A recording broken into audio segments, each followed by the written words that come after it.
por el impacto que ha tenido su trabajo en la comunidad latinoamericana de investigación operativa. Esto se ve reflejado en la formación de recursos humanos, tanto de posgrado como de doctorado, en la realización de proyectos de transferencia tecnológica y en la importante tarea que realizaron en la conformación, participación e impulso de sociedades nacionales y regionales de investigación operativa. Por todo esto y por mucho más es que hoy queremos homenajearlos.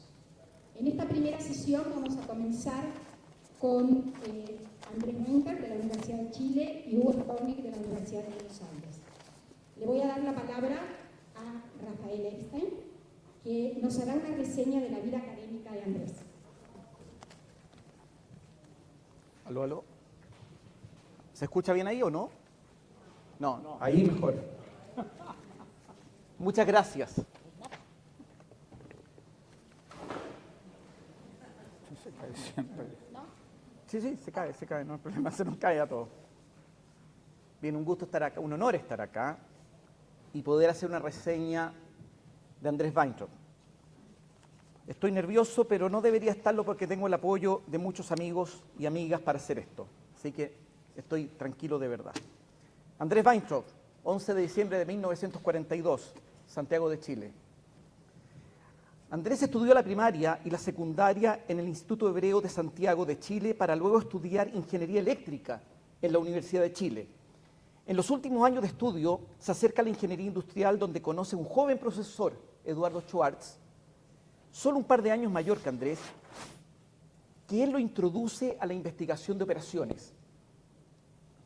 Esta joven disciplina fascina al joven Andrés y al poco tiempo parte a hacer un doctorado en Operations Research en la Universidad de California en Berkeley, donde lo supervisa el profesor Richard Karp, uno de los fundadores de la teoría de la complejidad computacional y también uno de los precursores de la relajación lagrangiana, entre muchos otros aportes.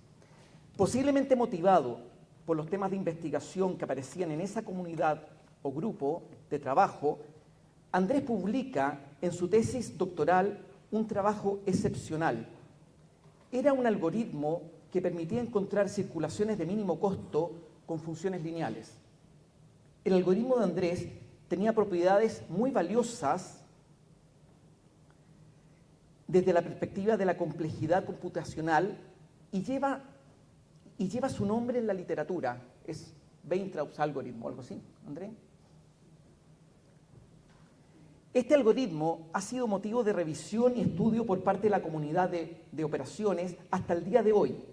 Este trabajo mostraba una intuición prodigiosa y un sentido práctico muy poco común en un joven científico que se empinaba en sus 30 años. Después de graduarse el doctorado en Berkeley, Andrés se va a trabajar al Servicio Forestal de Estados Unidos. A la fecha, había preocupación en el país del norte con respecto a la sustentabilidad de la explotación de los bosques por parte de la industria forestal y el Congreso de Estados Unidos dicta una ley que obligaba a garantizar esta sustentabilidad usando métodos computacionales sofisticados para la época, la programación lineal. La comunidad forestal busca apoyo en la comunidad de investigación de operaciones para cumplir con el mandato del Congreso y es Andrés quien parte al mundo forestal con su maletín lleno de herramientas de investigación de operaciones para unir dos mundos, para mejorar la sociedad, basándose en la cooperación, en el trabajo en equipo y en la confianza en la gente. Esta unión entre el mundo forestal y el de la investigación de operaciones sigue hasta el día de hoy. Somos comunidades hermanas, porque nacimos con ese ejemplo. El mundo forestal ha sido una constante en Andrés, aunque ha tenido muchas otras experiencias. Nunca ha abandonado el mundo forestal y el mundo forestal nunca le ha permitido alejarse. Hace 35 años Andrés me invitó a ser parte de esa comunidad mágica que une la investigación de operaciones y los árboles y el mundo forestal. Ahí por 1974 Andrés vuelve a Chile y se une al Departamento de Ingeniería Industrial de la Facultad de Ciencias Físicas y Matemáticas de la Universidad de Chile.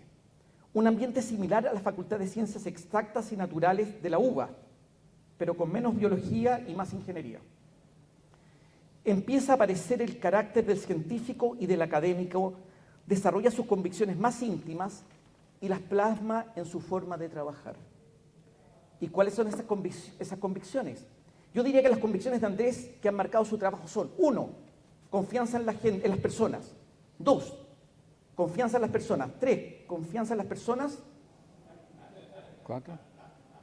Creo que hice el punto. Y ahora sigo. Pasión por la investigación científica. Una persona culta y conocedora del mundo, con vocación de inmersión en el mundo, multidisciplinario. Su metodología consiste en formar equipos con las habilidades que necesita el objetivo. Es bien impresionante lo que voy a decir acá. Nunca trabaja solo. Una persona muy criteriosa y consciente del medio que lo rodea. En lo técnico científico tiene una intuición soberbia. Humilde en el plano intelectual. Trabajador incansable, construye con un ladrillo sobre otro. Liderazgo positivo. Busca lo bueno, lo que suma, no lo que resta. Éticamente íntegro. Un ejemplo de humanidad. Y finalmente, una vocación, o sea, una fuerza,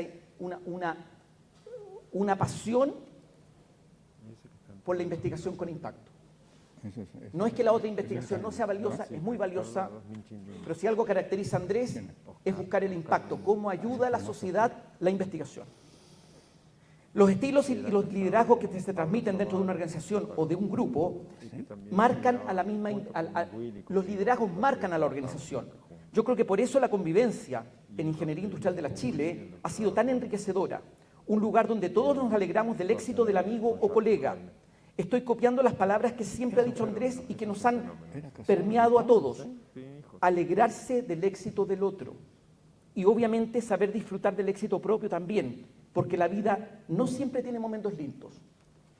Bueno, volviendo a la cronología y al tiempo, a fines de la década de los 80, Andrés comenzó a trabajar con las empresas forestales chilenas, una aventura que sigue vibrante hasta el día de hoy y donde yo he tenido el privilegio de acompañarlo. Partimos, yo sin saberlo, redefiniendo la forma de concebir y mejorar las decisiones, las decisiones operacionales de la industria. Mejoramos el transporte forestal, mejoramos las decisiones de cosecha y el uso de los árboles, y fuimos pioneros, estoy hablando más de 30 años atrás, en el uso de sistemas de información geográfico para optimizar decisiones complejas en territorios de cientos de miles de hectáreas. Eso ocurrió a fines de los 80, principios de los 90. Guiados por Andrés, nos presentamos al premio Franz Edelman y lo ganamos en 1998 con estos desarrollos. No solo eso, Chile, su industria forestal ha sido un referente de gestión en todo el mundo. Brasil, un gigante industrial, ha adaptado rápidamente, pero también el resto de países de Europa y Latinoamérica también nos han tomado a Chile como un referente en lo que es operaciones forestales. Me gustaría contar que seguimos tan activos en el mundo forestal como cuando yo lo conocí. Entre paréntesis, a mediados de los 90, Andrés presentó y ganó un grant importante que consistía en incorporar en la planificación forestal las medidas que garantizaran la conservación del medio ambiente. A mediados de los 90. Todo esto con el apoyo del Estado y de las empresas. A esto me refiero cuando hablo de su capacidad de diálogo y de trabajo en equipo. Al cierre voy a contar lo que está haciendo hoy Andrés en el mundo forestal. Adelanto que se trata de una herramienta de optimización e inteligencia artificial para mitigar los efectos de los grandes incendios forestales. Dije que Andrés era multidisciplinario. Les quiero contar que ha trabajado en problemas de equilibrio de transporte urbano. Se dedicó con fuerza a ese tema de economía y operativa a fines de los 80, a principios de los 90, pero ahí lo acompañó una brillante, recién graduada de nuestra universidad, Susana Monchen, hoy día una brillante académica que se ha dedicado a la industria, a mejorar la industria de los servicios, en particular en la industria de la salud. Ha tenido una labor, pero fundamental. Y yo le pediría a Susana que nos cuente un poquito su experiencia en el trabajo con Andrés. Sí, ven, yo te ayudo. Eso, eso.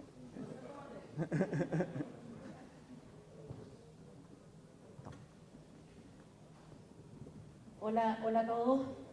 Hola Andrés. Como decía Rafael, esto es un privilegio que me haya pedido ayer nomás, ¿no? Pero un honor. Cuando dijo estoy un poquito nervioso, pero nos traspasó el nerviosismo a nosotros. Hizo un poquito de outsourcing con él. Bueno, yo más que ya Rafael hizo una reseña súper contundente de todo el trabajo de Andrés, el trabajo profesional, que no me cabe duda que todos los que están aquí ya lo conocen. Entonces, como Rafa me dijo, 2 minutitos, por favor, voy a contar más que de lo que hicimos en investigación, cómo Andrea ha tocado la vida de tanta gente y en particular de la mía. Y Andrea ni se va a acordar, pero 2 cosas, en lo profesional y también en lo sentimental. No sé, les voy a contar. Andrés, yo en los años, esto era el año 85, ya tenéis 48 años, yo encontraba que era, voy a contar al maestro, que era más joven de lo que soy ahora yo. Y tuve la suerte, después de empezar a trabajar justamente en este tema donde tuviste este afer de transporte urbano, modelos de equilibrio de transporte urbano, donde yo como alumna de pregrado hice la tesis con Andrés. Y una de las cosas en lo profesional, donde Andrés no se va a acordar, pero yo me acuerdo porque cambió mi vida, es que yo estaba terminando mi memoria y me ofrecieron mi primer trabajo antes de graduarme, ganando un buen sueldo para mí en esa época, en una empresa. Entonces, Andrés, tú no te acordás, no tenés que decir que te acordás, pero te fui a preguntar al maestro, ¿qué opinaba? Preguntarle a Andrés qué hago. Cuando todavía el mundo académico para mí no era una alternativa, o sea, ni sabía lo que se hacía en este mundo académico. Y Andrés, me escuchaste y me dijiste, suena todo bien, pero te voy a aburrir en 2 meses. Seguramente se lo dijiste a muchos de estos estudiantes que terminamos en la academia. Y le hice caso, y no me gané las lucas, pero me he entretenido más, eso sí, con la vida académica. Y después, con este proyecto de transporte urbano, aquí está mi querido Jorge Vera, lo hicimos juntos, acuérdate, y por razones del proyecto trabajamos en la Universidad Católica, la oficina, pero con Andrés y otros colegas. Y también, pues mi segunda decisión ya académica es, le voy a decir a Andrés, me están haciendo una oferta en la Universidad Católica. Y Andrés de nuevo marcó mi vida y me llevó a trabajar en Ingeniería Industrial de la Chile, donde desarrollé parte importante de mi carrera. Yo sé que ya voy en todo. Último punto cuando le decía lo sentimental. El año 88, mi marido por 33 años, hoy actual, estaba de visita en Chile por un par de días. Y viernes en la noche, o sea, tuvimos una conversación, no voy a entrar en esa lata ustedes, pero una conversación, y esa noche, viernes en la noche, mi marido quería el teléfono mío, no habían redes sociales, no habían celulares, no era tan fácil, acuérdense, los que se pueden acordar de conseguirse los teléfonos. Y mi marido, que no era profesor de Ingeniería Industrial, estaba ligado a Ingeniería Industrial en esa época, dijo, la única persona que podía llamar era Andrés. Tampoco seguramente te acuerdas, pero te pilló el viernes en la noche, le diste mi teléfono y ya el resto de historia, como se dice.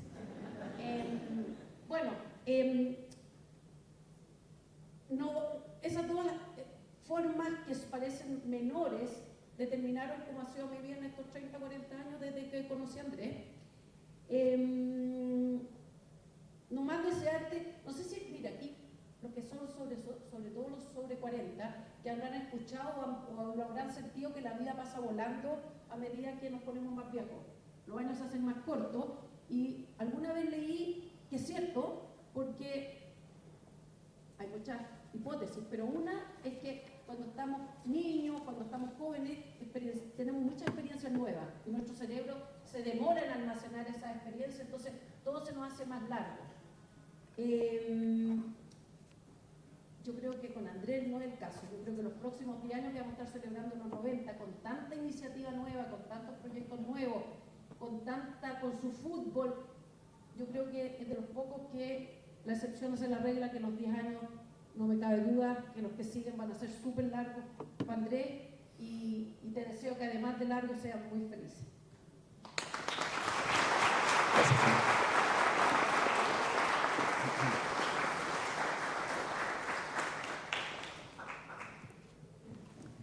Bien.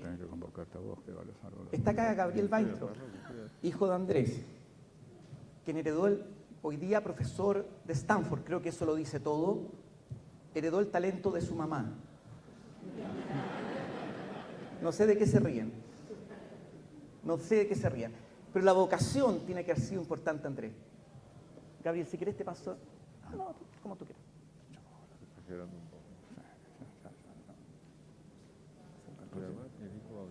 Tiene que ser más rápido, la Susana se toma mucho tiempo. Hola, hola. Muchas gracias, Rafa, por esta oportunidad, a los organizadores también, por hacer este homenaje tan lindo a Luca y a sus colegas. Y bueno, yo creo que es muy emotivo estar celebrando a mi papá acá, junto a todos ustedes, sus colegas, amigos y amigas, celebrando una larga, muy exitosa carrera profesional y en este evento que ha sido tan central para él. Y como dijo Rafa, mi papá tuvo una influencia muy grande en mi vida profesional, al ver, yo también soy académico, y al ver su pasión por la academia, que siempre estaba entretenido, interesado, conociendo gente en todas partes del mundo, me hicieron ver lo lindo de esta opción profesional, como muchos de ustedes. Pero me gustaría hablar hoy de Andrés como papá, marido, suegro y abuelo, más que del académico, la parte más personal. Porque la verdad que para nosotros ha sido un privilegio lo que nos ha tocado vivir junto a él. Y de hecho el sábado, algunos de ustedes estuvieron, en la noche tuvimos una gran celebración con más de 100 personas, donde celebramos los 80 años, el cumpleaños 80, que fue ayer, que no nos saludó. Y fue muy emocionante ver el cariño de toda la gente que estaba ahí y la extraordinaria calidad de las relaciones humanas que ha cultivado en su vida. Y en esa fiesta, mis hijos, sus nietos, que ahora tienen 14 y 11 años, dijeron unas palabras que yo encontré muy lindas acerca de cómo su abuelo, Andrés, había sido una presencia tan fundamental en sus vidas, en su infancia, y sigue siéndolo a través de sus enseñanzas y sobre todo a través del juego. Un buen amigo, que es psicoanalista, así que, sobre todo en Buenos Aires hay que escucharlo con cuidado, dijo, que también habló en esa fiesta, del espíritu de niño que tiene mi papá.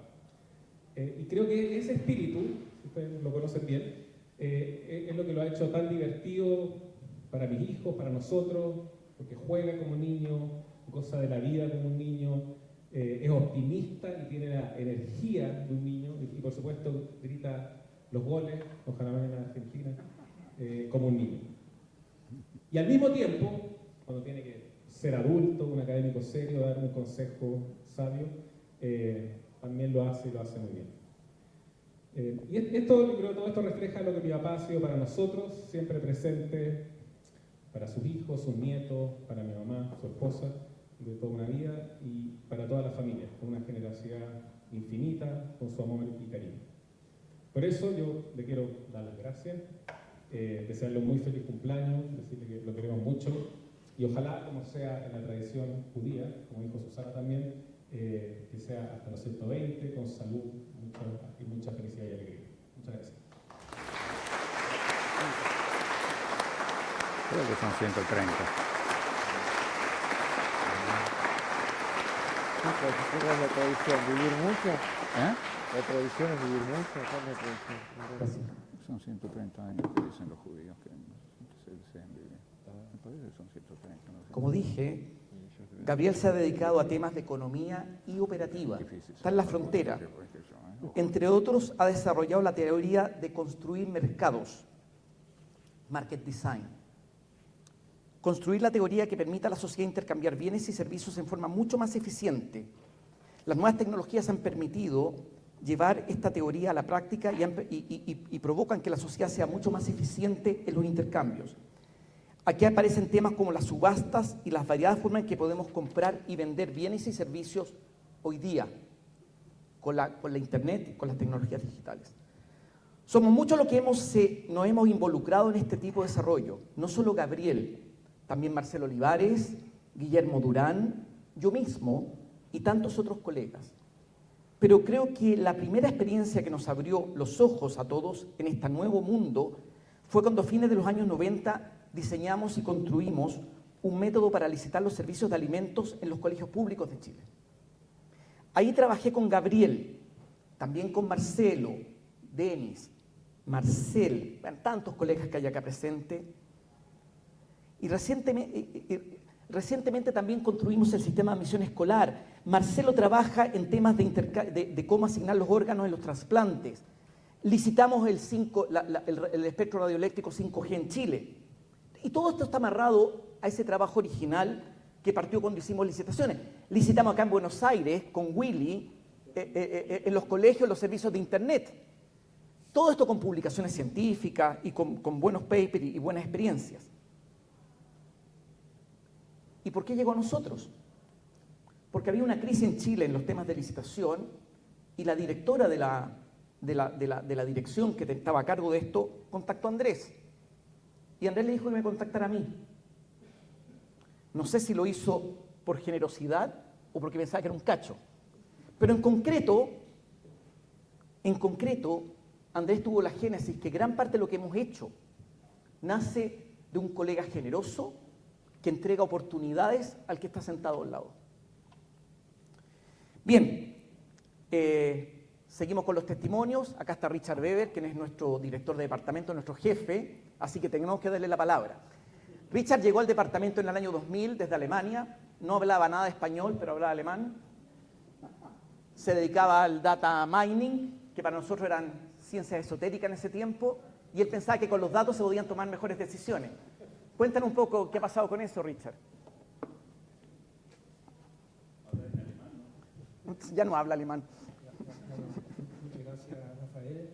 Buenas tardes a todas y a todos aquí presentes. Para mí es una alegría y un honor poder hablar ahora aquí unos minutos en ese homenaje para Andrés Weintraub. Andrés ha destacado en muchos proyectos, publicaciones, ya se mencionó y no voy a entrar más en detalle, no me dieron tanto tiempo para repetirlo. Pero sí quiero mencionar una cosa, nos inspiró con ese trabajo a todos, nos inspiró con su trabajo, con su gana de hacer proyectos, con su gana de tener impacto. Eso en los papers, en los proyectos. Pero también en la docencia, lamentablemente no tuve el privilegio de haber sido alumno de Andrés, pero los alumnos hasta de hoy me comentan lo motivador que son las clases de Andrés y muchos de los resultados vemos acá con colegas que ahora son académicos y académicas en nuestra y en otras universidades. Pero no solamente esas son características que tiene Andrés, también es un gran líder. Como yo no entiendo mucho el liderazgo, Carlos, busqué en Google qué caracteriza a un líder. Yo no voy a traer testimonio. Y la característica número uno es la habilidad de influenciar a la gente. Y eso lo tiene Andrés. Pero no solamente influenciar a la gente, sino que lo hace de una forma muy sutil. Lo hace como un buen árbitro. ¿Qué caracteriza a un buen árbitro? Tiene el partido bajo control, pero no se le nota mucho. No está muy presente siempre. Y ese es algo muy característico de Andrés. Tiene la habilidad de influenciar a la gente, nos comunica de forma muy transparente, que, comentario aparte, es otra característica de un buen líder, ser transparente. Nos comunica de forma muy transparente lo que él quiere. Y todos nosotros que trabajamos con él hacemos lo posible para hacerlo pasar. Y además nos gusta. Además nos gusta hacer lo que Andrés quiere. Es un win-win. Así estamos todos felices. Pero también asume responsabilidad como el capitán en un equipo de fútbol. Asume la responsabilidad y está ahí cuando se necesita. Lo importante aquí es saber diferenciar entre en qué momento hay que dejarlo pasar, en qué momento meterse. Y Andrés lo hace muy bien. Lo hace muy bien. Pero también tiene la característica del 10. Sabe dirigir el equipo y sabe dirigir la velocidad del juego, cuando jugar rápido y cuando jugar lento. No solamente hace el juego bonito, ¿cierto? También va a la pelea. Y lo he presenciado en varias reuniones de trabajo, donde se mete al trabajo como el 6, ¿no? Como el 6 en el fútbol. Y para que hablar de los goles que metió como el 9. Pero la diferencia diferencia con el fútbol es, los futbolistas juegan 90 minutos en una cancha, después, días después, viene el siguiente partido. Andrés juega al mismo tiempo en muchas canchas. Él juega en la cancha de la academia, en el instituto que formó y lideró durante muchos años, institutos complejos de ingeniería, el departamento de ingeniería industrial y por supuesto también en el fútbol. Y para terminar, quiero compartir algunas reflexiones personales. ¿Cuándo fue? 70 años más, ¿no? Un poco más de 20 años atrás tomé la decisión de irme a Chile. No estaba muy decidido tampoco. Una decisión menor. Un día pensaba que sí, otro día pensaba que no, y eso lo comuniqué con emails, y no sé, Andrés, si te acuerdas. Un día me contestó, ¿sabes qué? No te entiendo. Un día es que sí, un día que no, tenemos que hablar por teléfono. Hablamos por teléfono y ahí me di cuenta de muchas cosas, de la calidez humana, del tiempo que se tomó para contratar, para convencer a un académico no muy conocido. Me impresionó y me dio vuelta, no me dio vuelta, me convenció. Y bueno, poco después fui a Chile y el día después del aterrizaje en Chile tuvimos el paseo departamental. En el paseo hicimos un asado y conversamos y le dije a Andrés, ¿sabes qué? Aparte del departamento de ingeniería industrial donde trabajamos ahora, postulé también en una universidad grande, importante, no laica, en Santiago. Disculpa pedí al departamento de ingeniería industrial de la Chile. La respuesta de Andrés fue, you make the right choice. Seguramente no te acuerdas. Pero años después me di cuenta qué significaba eso. Dije, sí, eso fue la decisión correcta. Trabajar en equipo con Andrés Weintraub hace la diferencia. En lo académico, ya lo mencioné, varios ya lo mencionaron, pero también en lo personal. Me ayudó mucho en mi llegada a Chile, en mi tiempo, sobre todo los primeros años en Chile, y eso hace toda la diferencia. ¿Estamos en la hora? Sí, estamos en la hora.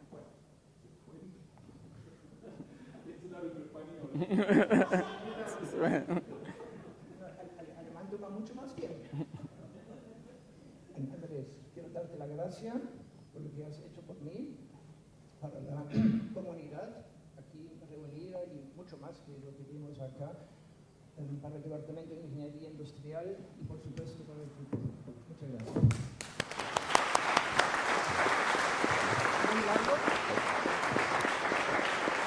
Bien. No hay primera sin segunda. Trajimos un alemán y después trajimos un argentino. El año 2002 llegó Guillermo Durán a trabajar a Chile, al Departamento de Ingeniería Industrial. Y Willy es, como ustedes todos saben, bueno, su decano, ¿qué puedo decir yo? Es fanático del fútbol, lo mismo que Andrés. Y engancharon esa dinámica del fútbol y pasó muy poco tiempo hasta que plasmaron ese fanatismo en un proyecto que yo encuentro maravilloso y que yo quiero que Willy, ahora sí en menos de 2 minutos, si pueden, lo comenten. A mis amigos les voy a regalar un cronómetro. Qué difícil hablar de Andrés 2 minutos, nada más, podría hablar 2 horas. No, decía eso, qué difícil hablar de Andrés 2 minutos, podría hablar 2 horas enteras. Primero, buenas tardes a todos y todas. Sí, me tocó llegar en el 2003, más que en el 2002, porque estuve un año dando vueltas, que si iba, si no iba, Andrés se debe acordar bien, desde aquel día que le entregué a Marcelo mi currículum. ¿Dónde estás, Marcelo? Por allá está Marcelo, le entregué mi currículum pensando que, nada, le entregué mi currículum y no pasaba nada, y a los 15 días me llamó Andrés por teléfono y me dijo, ¿cuándo vienes para Santiago? Y ahí me agarró un ataque de miedo, y estuve un año dando vueltas, hasta que estuve ahí a partir de marzo del 2003 instalado. Y enseguida vino el proyecto del fútbol, y como dice Rafa, Andrés con esa generosidad que lo caracteriza de siempre, nos llegaron en ese momento 2 proyectos, uno para trabajar con la industria del salmón y otro para trabajar con el fútbol. Bueno, Andrés, Porque el referente era Andrés.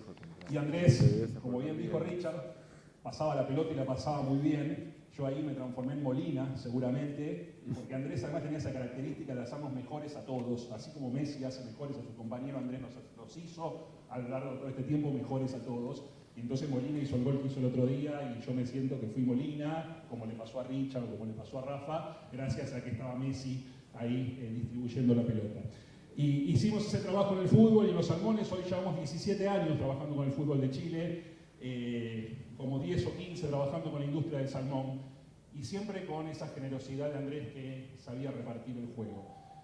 Rafa no me va a dejar hablar mucho tiempo porque se me van los 2 minutos.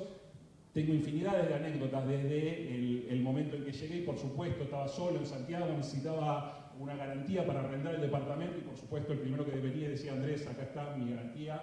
O el primer mes que no cobré porque había un retraso en un trámite administrativo y seguro que Andrés no se acuerda, sacó su chequera y me dijo cuánto es el sueldo y escribió en su chequera el monto del sueldo y me lo dio y me dijo el día que cobre me lo devuelves. Nada, infinidades de esas anécdotas de Andrés donde más allá de la brillantez académica está detrás de toda la calidad humana.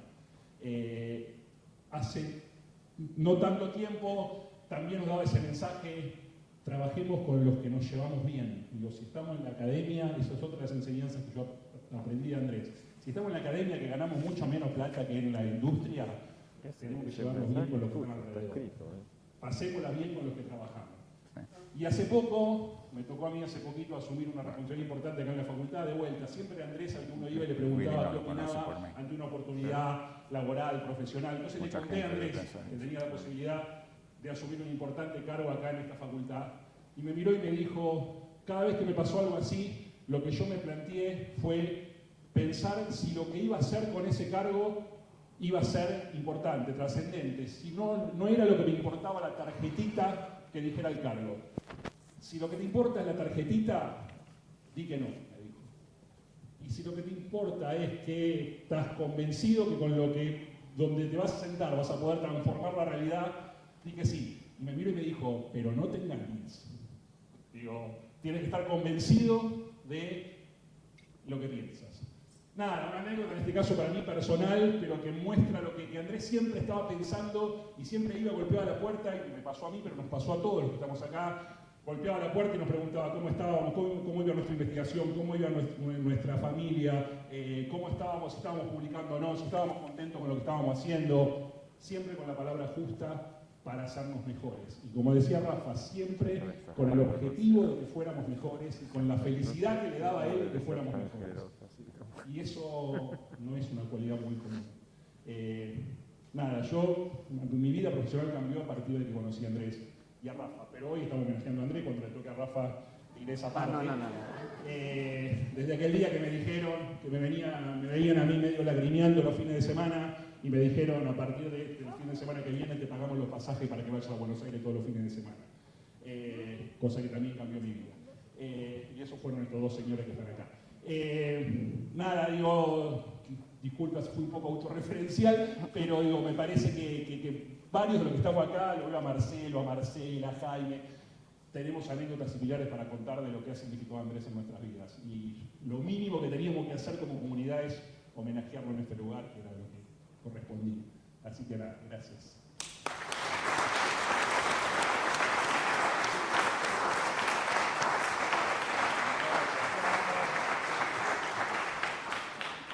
Ajarón, Habib. Los que entendieron, entendieron. El último es el querido. Voy a presentar a un amigo de la vida, Carlos Viñolo. No tiene nada que ver con operativa. Él se dedica a la educación, a la innovación, al emprendimiento. ¿Y hay qué otra cosa? No sé qué más. Y él vino especialmente al cumpleaños de Andrés y quiere también darle un saludo. Señor. Muchísimas gracias. Sí, efectivamente vine especialmente. La última vez que me relacioné con la investigación de operaciones fue en el curso de investigación de operaciones del año 69. Bueno, cuando yo volví de Inglaterra el año 78, estaba haciendo estudios libres en innovación radical y cambio de paradigma, una disciplina que todavía no existía. Venía a luchar contra la dictadura. Venía a tomar esa decisión, a defender la autonomía universitaria, a luchar contra los neoliberales, a defender los derechos humanos. Sabía que la tendría difícil, no solo porque las cosas eran difíciles, especialmente en ese periodo en Chile, sino porque en la universidad no iba a ser fácil que me aceptaran esa opción de carrera. Efectivamente, 3 años después, algunas autoridades me dijeron, mira, eso no es una carrera académica, puedes dedicarte a eso, pero esto que publique en la revista Mensaje, la revista APSI y algunos textos clandestinos, así que mi vida académica estaba riesgo. Pero apareció un señor que usó el siguiente argumento, dijo, entiendo que en la academia lo importante es la evolución de los pares. Este señor, que es bastante extraño, no tiene pares acá. Y aceptaron eso y buscaron pares. Y encontraron 3 pares, economistas en ese tiempo, yo estaba asociado a la economía política, y pasó que esas personas hicieron una muy buena evaluación, eran economistas, pero estaban también en la lucha contra la dictadura, y obtuve mi tenure tempranamente. Y pude desarrollar una vida académica fuera del publishing track. Eso muestra la tremenda apertura a la diversidad de Andrés, que siempre me decía, si la gracia es que tú nos haces volar. Hace 20 años atrás, yo en Buenos Aires, en el Congreso del CLAD, Administración para el Desarrollo, anuncié la creación de una disciplina, la sociotecnología, como una disciplina necesaria para construir capital social, que es la base de la política, de la economía, la cultura, de todo. Hoy día te puedo decir, Andrés, que esa disciplina está cuajando, está avanzando, la convicción de que construir capital social es una necesidad, y tú vas a ser uno de los fundadores de la sociotecnología. Nunca entendí un carajo de lo que yo hago, pero siempre me apoyó incondicionalmente. Así que, Andrés, muchísimas gracias por lo que hiciste por mí, pero por lo que ya dijeron antes, por todo lo que has hecho por mucha gente y por el Departamento de Ingeniería Industrial de la Universidad de Chile. Muchísimas gracias.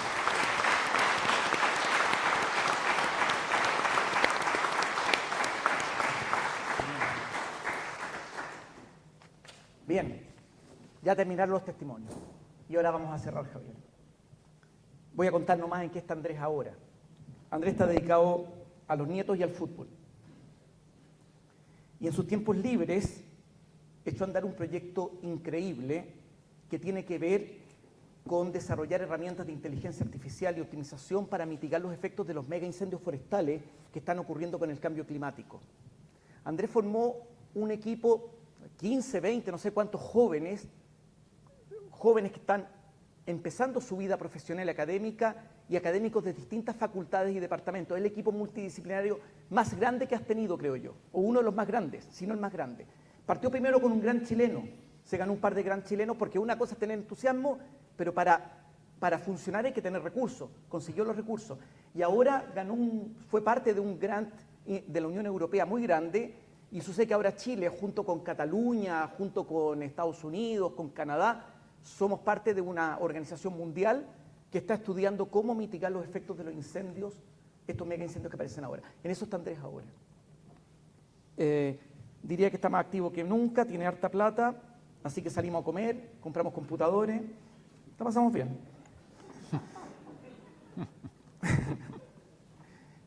Ahora sí que estoy cerrando. A cerrar diría que Andrés, yo lo catalogo como para mí sería un hombre moderno. Si es que se podía definir el hombre moderno, yo creo que Andrés es un hombre moderno. Sus prácticas de trabajo han sido siempre muy adelantadas para su época. No lo conceptualiza, lo hace nomás. El foco en la gente y en el impacto de la investigación por sobre la belleza o la estética es algo que a mí me marcó y me sorprendió cuando partí trabajando con él. Y me convirtió en una persona distinta a la que hubiera sido sin esa influencia. En lo puramente técnico, como dije, su intuición técnica soberbia, su visión y cultura le permiten involucrarse en cualquier tema, y su madurez le permite buscar ayuda cuando la necesita. Me faltó hablar tal vez de los premios y distinciones, pero no teníamos tiempo. En lo medular se ganó todos los premios. Tal vez podríamos nombrar el Premio Nacional de Ciencias, el Edelman, que Andrés lo valora tanto, los doctorados honoris causa, las medallas de oro del Instituto de Ingenieros, o la reciente medalla Hotelling, o su aporte al desarrollo de recursos naturales en 2021, o contarles que la semana pasada salió el ranking en Chile de los 100 personas de 75 años o más que son líderes en Chile, en todos los ámbitos, todo de todo. Y está Andrés, por supuesto. Si no estuviera, hay que hacerlo de nuevo. Porque ¿cómo no va a estar Andrés en ese ranking? Y acá viene la pregunta. ¿Y por qué la sociedad premia a la gente? Andrés ha ganado muchos premios, pero ¿por qué se le premia? Y mi interpretación es que los premios buscan reconocer al que aporta y el que es un ejemplo para la conducta de la sociedad. No se premia a quien trabaja para sí mismo, porque si yo trabajo para mí mismo, ya tengo el premio, gano lo que yo capturé. Se premia a quien entrega al otro. Y por eso Andrés ha ganado tantos premios, porque es un generoso trabajador para la sociedad, no para él. Antes de irme, quiero agradecer a la UBA y a la organización por tener la oportunidad de celebrar con Nelson, Jaime, Hugo y Andrés. Hoy es un día de fiesta para nosotros y mañana también. Estos jóvenes académicos formaron las sociedades de investigación de operaciones en los respectivos países, fundaron ALIO, Andrés incluso lideró IFORCE, generaron los lazos de amistad y hermandad que existen entre nosotros. Son todos ellos unos grandes. Muchas gracias.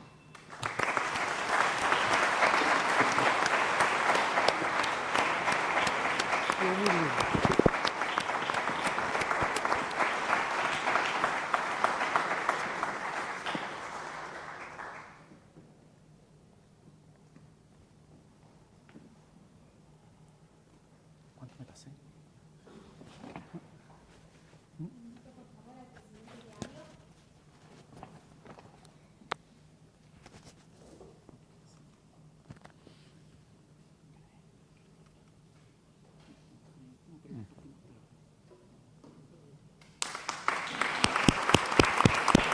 ¿Quién es esta? Yo soy un presidente de alguien, de eso es en español. Ah, Bueno, concluimos de esta manera el homenaje a Andrés y vamos a dar comienzo al homenaje a Hugo. E invito a Mario, por favor.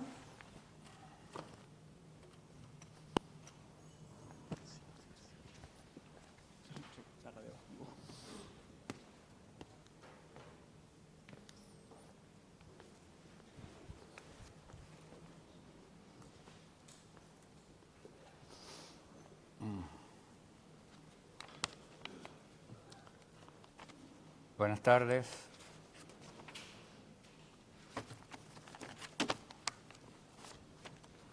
Buenas tardes a todas y a todos.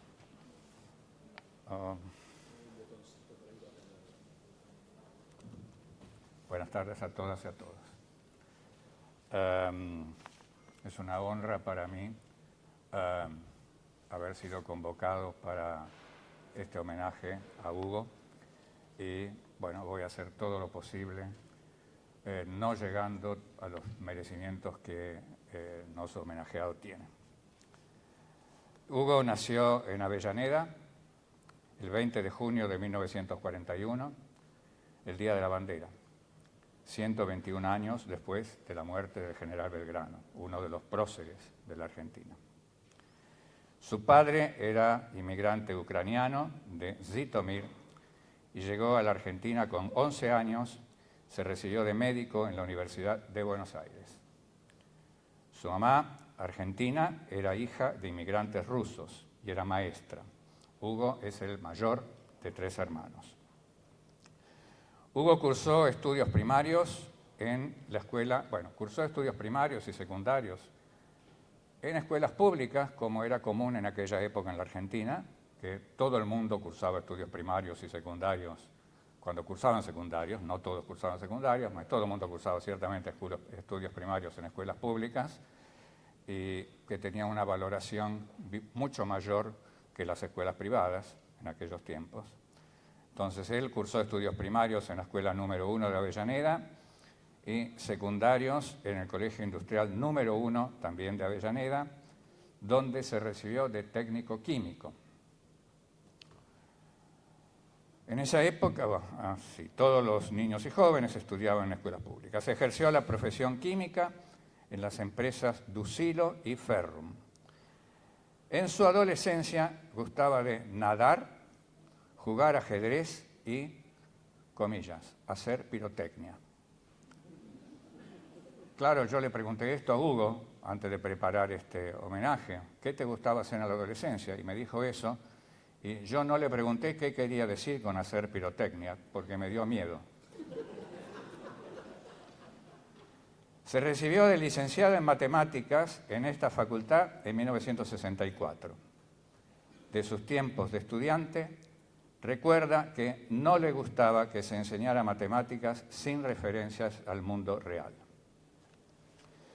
En 1965 aceptó una invitación del doctor Antonio Monteiro, un celebrado algebrista portugués radicado en la Argentina, que trabajaba en Bahía Blanca, en la Universidad del Sur, para incorporarse al Instituto de Matemática de la Universidad del Sur con el objetivo de estudiar juntos teoría de autómatas.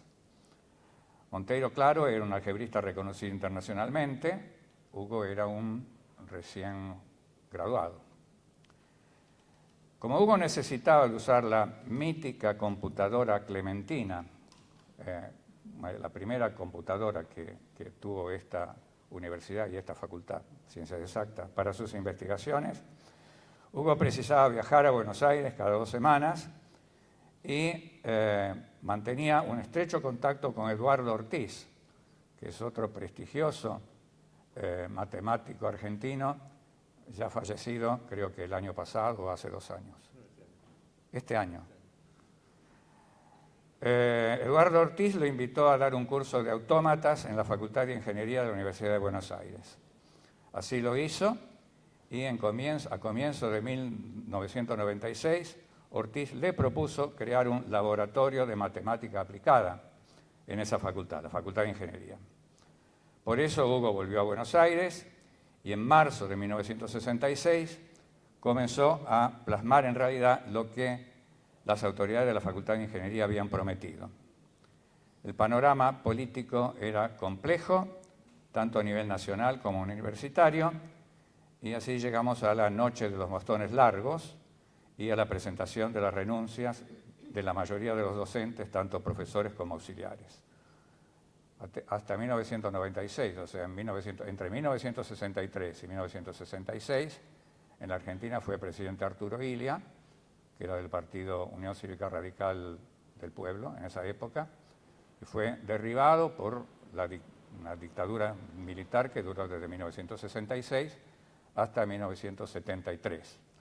Esa dictadura fue capitaneada por el general Onganía y el golpe fue el 28 de junio de 1966 y el 29 de junio de 1966 las universidades fueron intervenidas y en la Universidad de Buenos Aires, en el viejo edificio de Perú 222, un grupo grande de profesores fue apaleado por la policía y eso se conoce como la noche de los bastones largos. De la intervención de la Universidad de Buenos Aires en 1966 surgió la renuncia masiva de profesores, tanto formados ya profesores como de docentes auxiliares, jefes de trabajos prácticos, ayudantes de primera, y eso produjo una primera gran, no sé si primera, bueno, tal vez no la primera, gran diáspora de científicos argentinos. En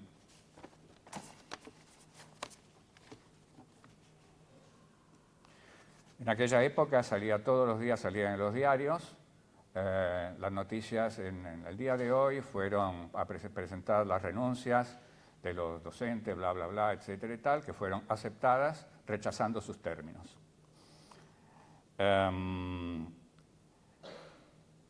Hugo aceptó entonces una propuesta del Instituto Balseiro y la Fundación Bariloche, a donde se mudó en febrero de 1967. En 1968 le otorgaron un subsidio del gobierno suizo que lo llevó a Zúrich, donde había muchísimos matemáticos muy famosos, tanto en el Politécnico Federal y en la universidad. Y Hugo empezó a elaborar su proyecto de tesis, pero sobre todo estaba interesado en continuar su contacto con Eduardo Ortiz, que había emigrado, en este caso a Inglaterra, al Imperial College, Entonces Hugo gestionó que dentro de su proyecto de tesis tuviera la posibilidad de viajar periódicamente a Inglaterra para trabajar con Eduardo Ortiz.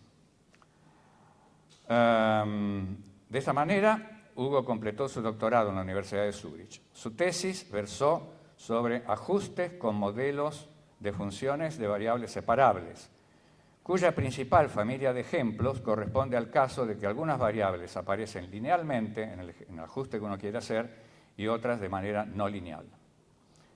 El ejemplo más simple es el caso de polinomios, entre comillas, con exponentes no necesariamente enteros.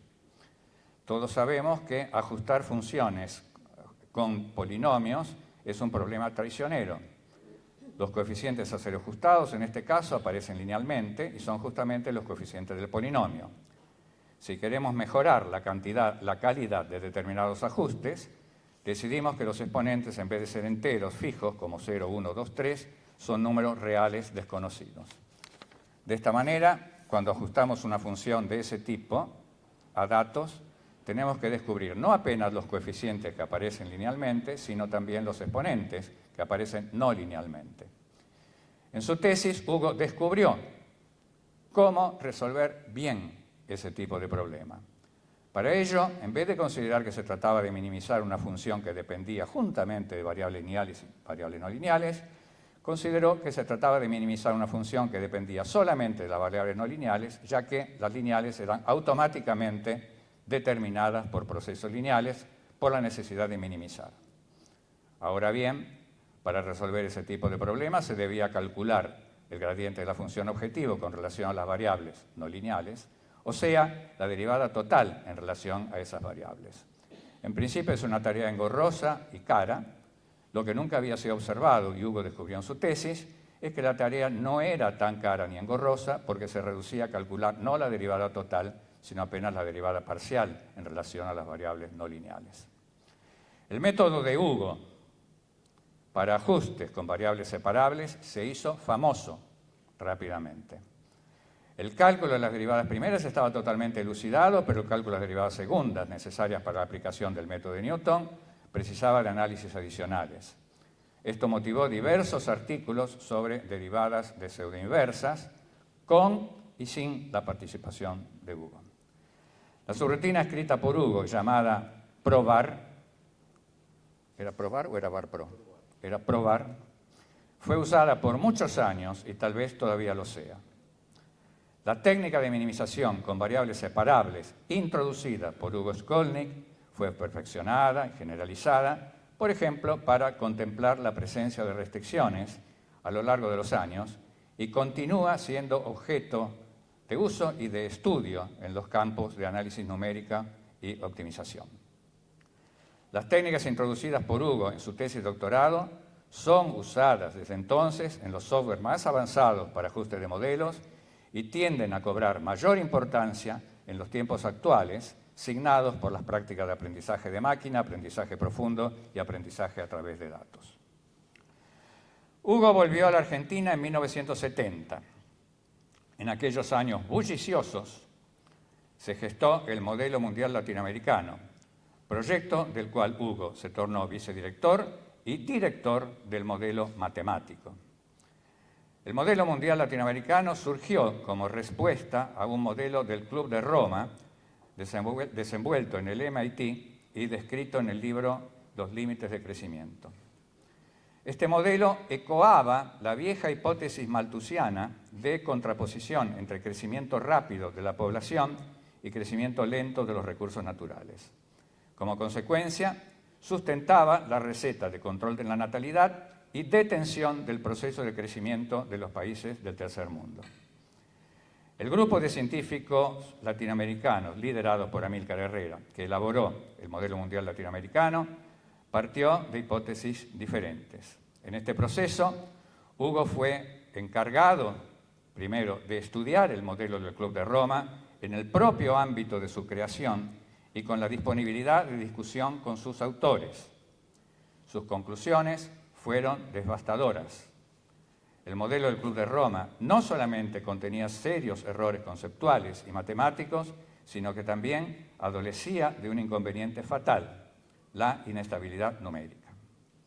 Dicho rápidamente, Hugo probó que pequeñas perturbaciones de los datos redundaban en grandes variaciones de las previsiones del modelo. Estaba, pues, abierto el camino, no apenas para la elaboración de un nuevo modelo, sino también para su compatibilización matemático-computacional.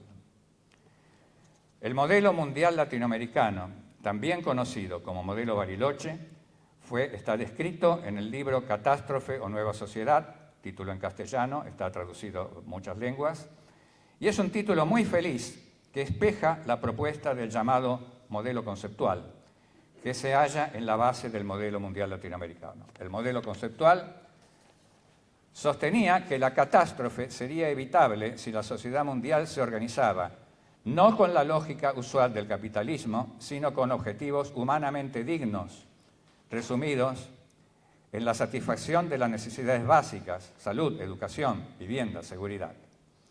La mejoría del bienestar general por la satisfacción de estas necesidades reduciría naturalmente la tasa de natalidad y por lo tanto descartaría el crecimiento predatorio con respecto a los recursos naturales y el medio ambiente.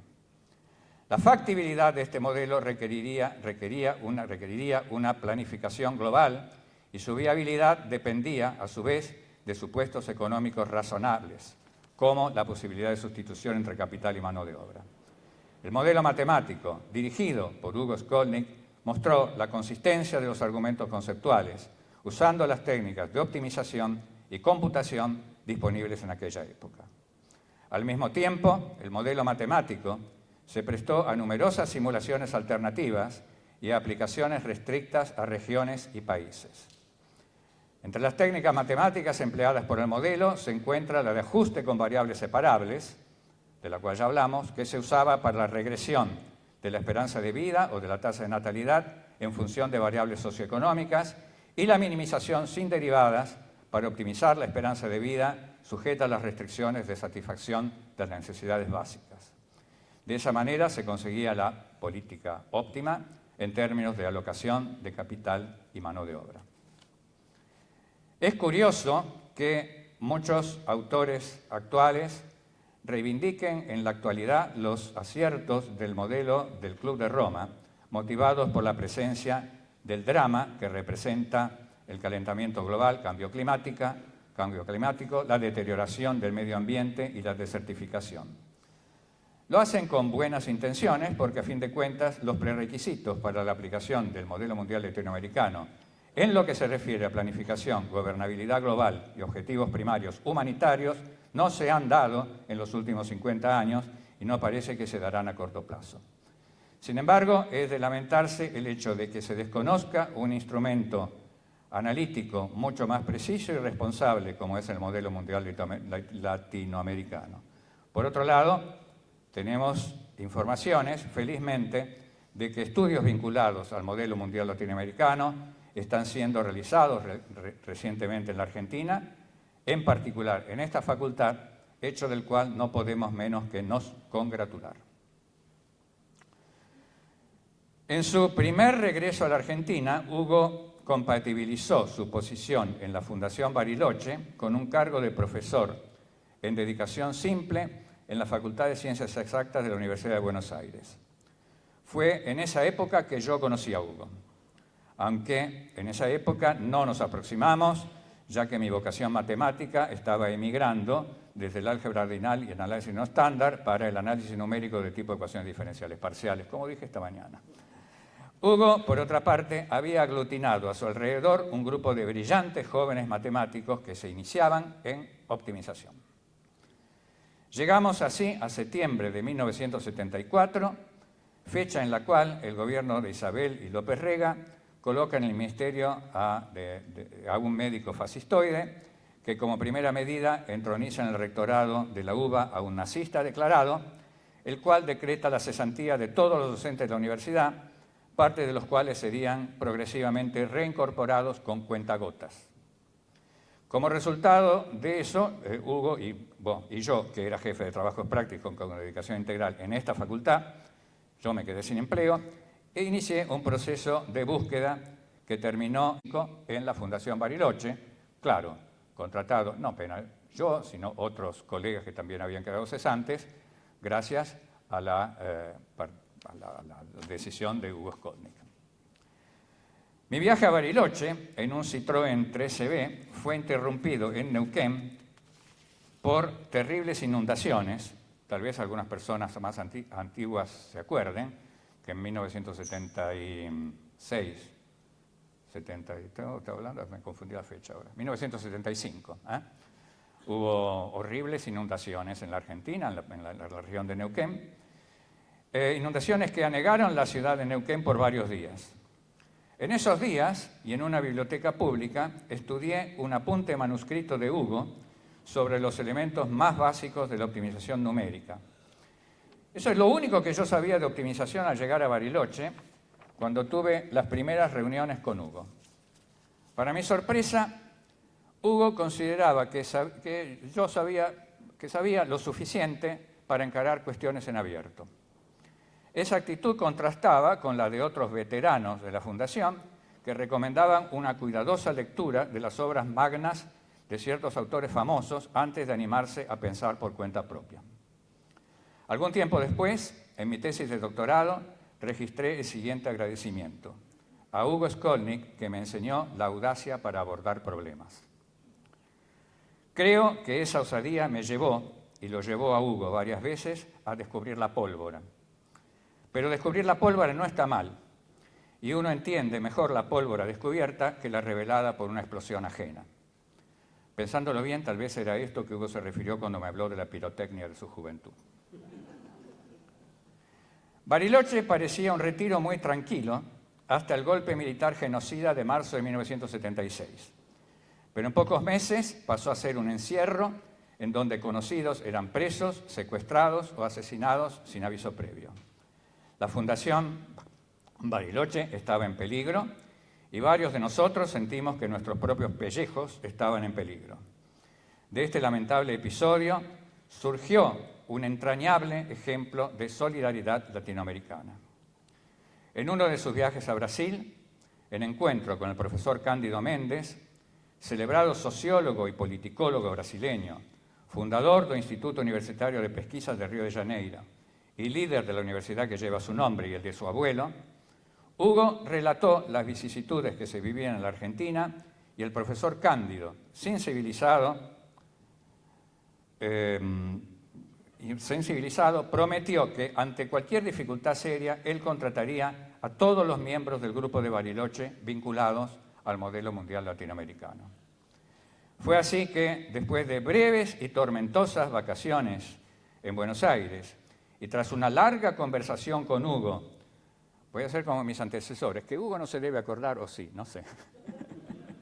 Tras una larga conversación con Hugo, rodando por la ciudad de Buenos Aires, esta ciudad, en el auto de mi suegro, ya que el auto no se podía detener a riesgo de resultar sospechoso a la fuerza de seguridad, la decisión de emigrar a Brasil fue definitivamente tomada. Cándido Méndez cumplió integralmente su promesa. En pocos días estábamos instalados en las oficinas del UPERJ y constituíamos un grupo que respondía al pomposo nombre de Análisis de Sistema para el Desarrollo de América Latina, ASDELA.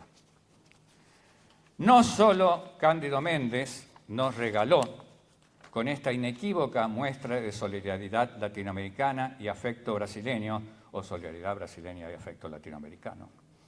Poco después de instalarnos en Río de Janeiro, Nelson Maculán nos abría las puertas de la COPE, contratando a Hugo como profesor en tiempo parcial y a varios de sus acompañantes como alumnos de doctorado.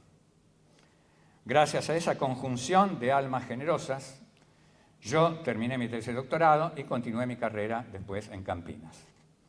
El pasaje de Hugo como profesor de la COPE fue breve, pero es recordado en términos encomiásticos por varios de los brasileños que tuvieron contacto con él en ese periodo.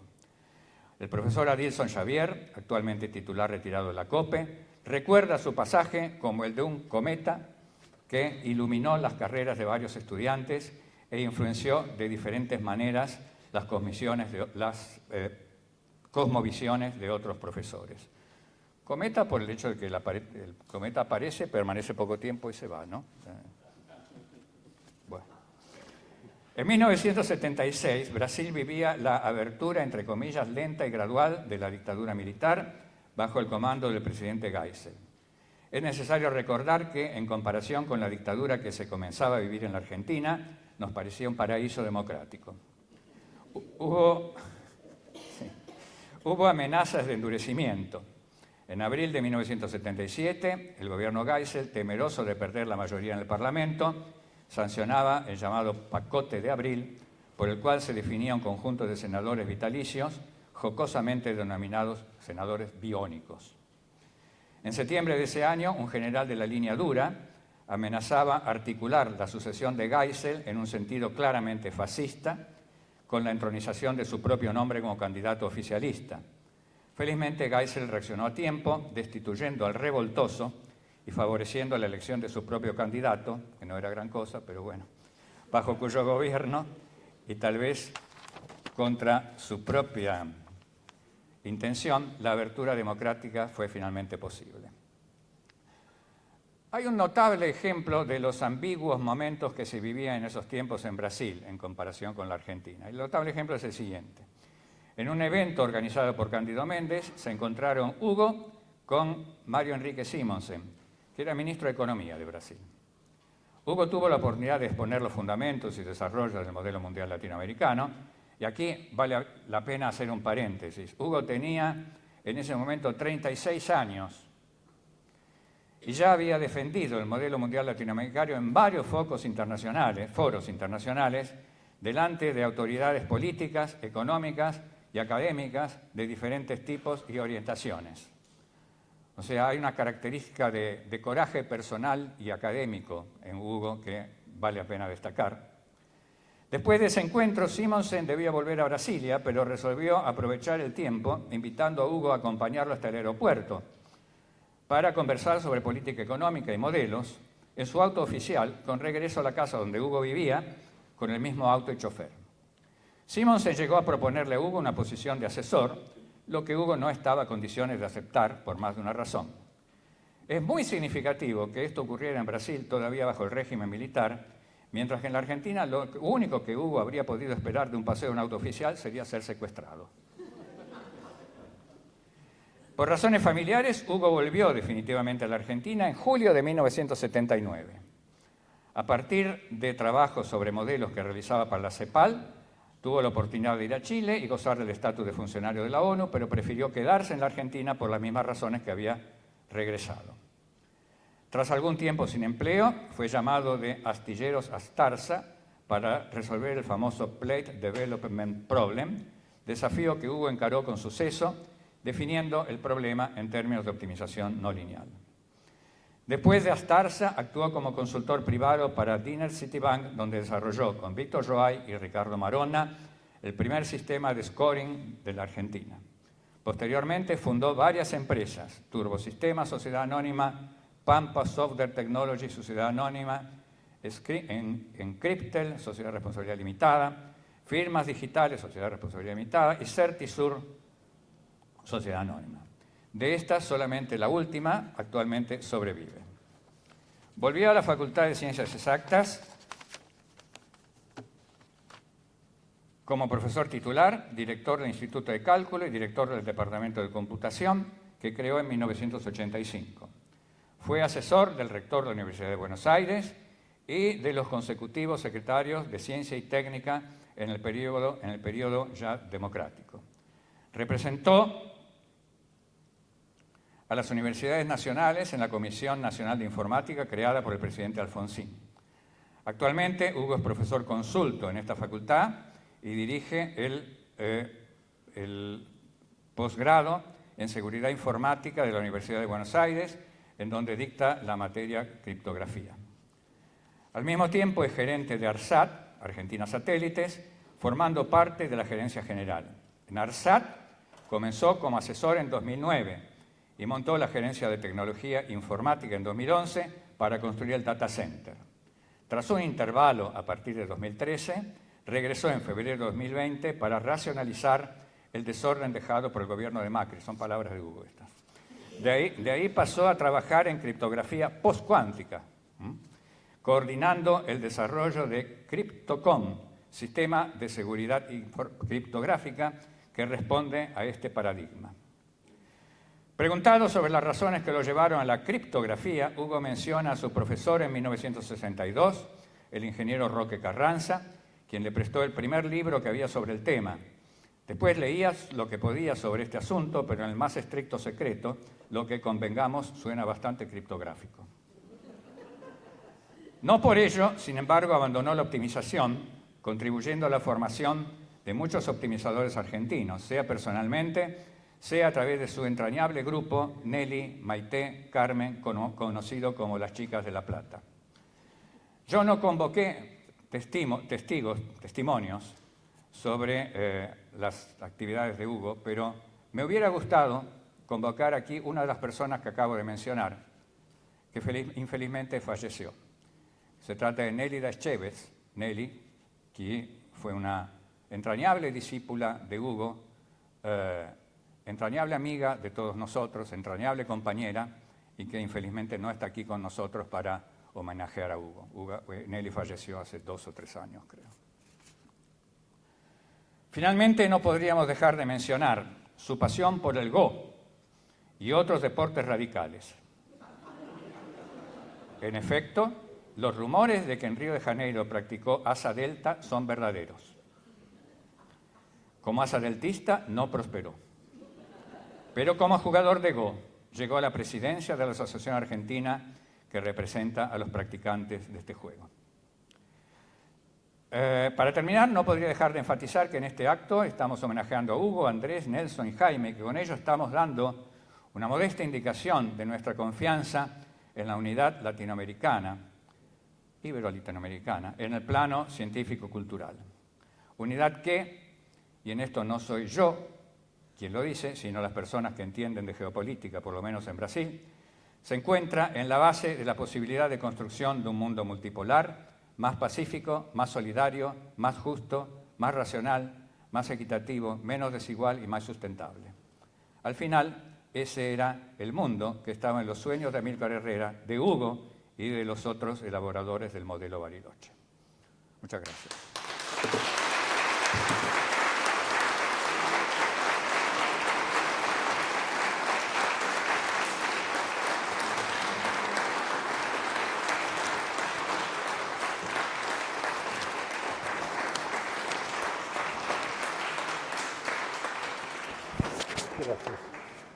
Gracias a vos.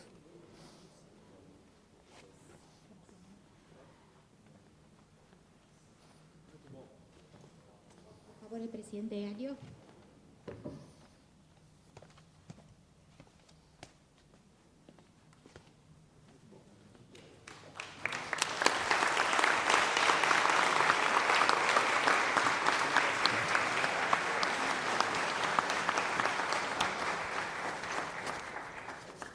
Bueno, se nos pasó un poquito la sesión.